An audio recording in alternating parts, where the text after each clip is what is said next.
Solomon was providing nuggets of wisdom that I believe every single human being needs to grasp, because it's going to affect some part of your life. And one thing I love about the Proverbs is that they're so real and practical.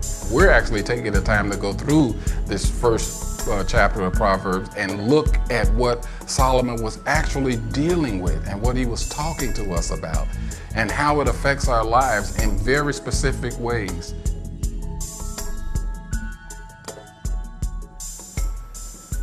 But no matter where they're meeting, they're all part of the church. But for a lot of them, the meeting is really just to fulfill an obligation.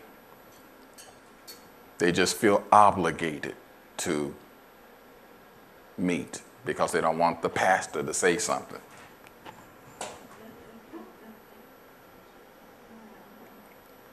They don't really, it's not out of, I love God. It's, I just don't want nobody to talk about me because I didn't come to church. And God don't want that to be the motivation. That's one thing that we love, and I'll say that to everybody here as well as those online. Here in this particular church and everything, in our this, the way God has given us, there's no pressure to come week after week after week. Why? Because God's in control of this. Don't y'all love this? So there's no obligation because it's not about the religious scheduling of meetings that we got to be. No, it's a relationship. It's a relationship. We're known. We're understood. Don't y'all love this?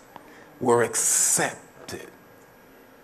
And sometimes acceptance is just accepting right where people are. We have come to learn, give an example, here in Harrisburg, that it's good to take a break. That's why our schedule is like it is.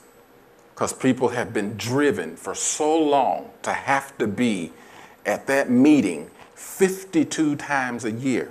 Not to mention the Tuesday night thing and the Wednesday night thing and the Friday night thing. And I ain't even talking about the rehearsals and all the different board meetings and all that stuff.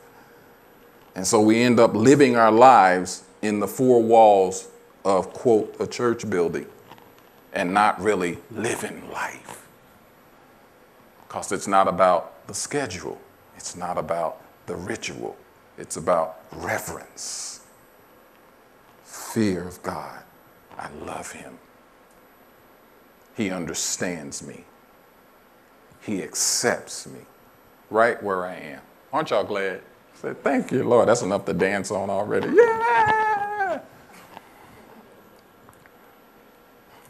Thank you, Lord. Fear and reverence is about having an intimate relationship with God. Reverence and intimacy, they go hand in hand.